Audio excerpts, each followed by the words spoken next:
Hi there. Welcome to Awesome Wildlife Effort. And today we got a great episode going on. I'm with Dr. Bonny Schumaker. Bonny, welcome to the show.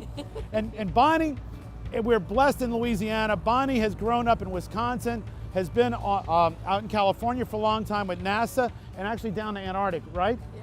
All about saving animals, a lifetime devoted to conservation. She has a nonprofit called On Wings of Care, and she's flown a lot since the BP oil spill. She's going to take us up. We're going to go down to Coquetry. We're going to go down to Mardi Gras Pass, where they're diverting sediment to the pipeline in Jean Lafitte. We're going to go down to Grand Isle. And Bonny has flown over this. How many hours do you have flying over the Gulf? Oh, just flying over the Gulf, 1,500 maybe? Easily. 1,500.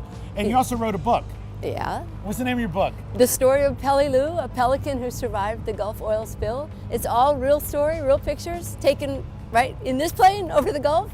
So we have a great environmentalist pilot who can help us set the stage for all our episodes of what we're going to do, what's going on in the Gulf, because they've got 6,000 people actually in Louisiana trying to restore the Gulf of Mexico. Yeah. What happened is those levees divert all the sediment down to one area in Grand Isle. And all these other towns now are evaporating, and they don't know what they're going to do. Evaporating. Because there's just no sediment to restore the earth as they sink, as the pipelines have cut past. There's a lot of challenges, but a lot of people like Bonny have risen up to this. So let's get in the air and let's see what we're going to do.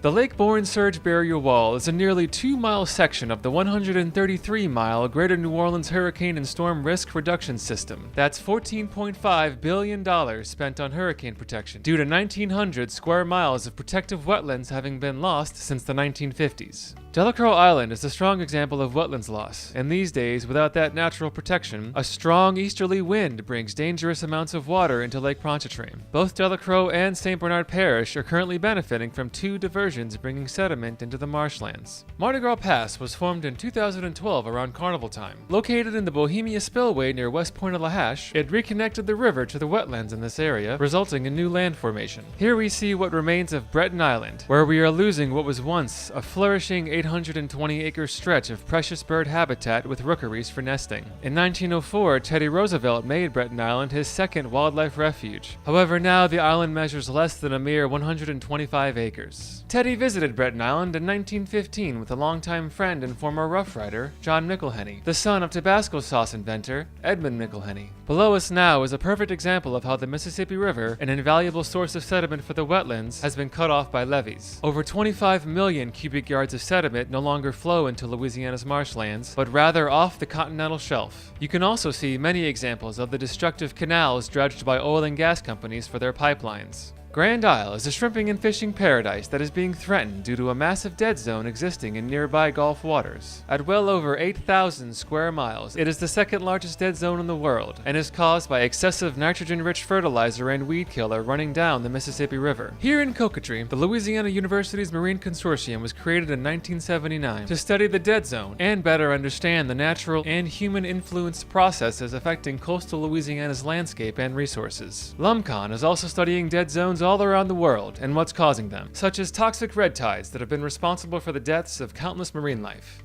Ile de Jean Charles is another example of an island paradise that is vanishing due to wetlands loss caused by canal dredging, levee construction, and other forms of coastal excavation. In Jean Lafitte, we see signs of hope where a sediment pipeline has created large patches of new land. Stay with Awe News this month as we explore each of these issues in detail, interviewing those directly involved to see what they have to say.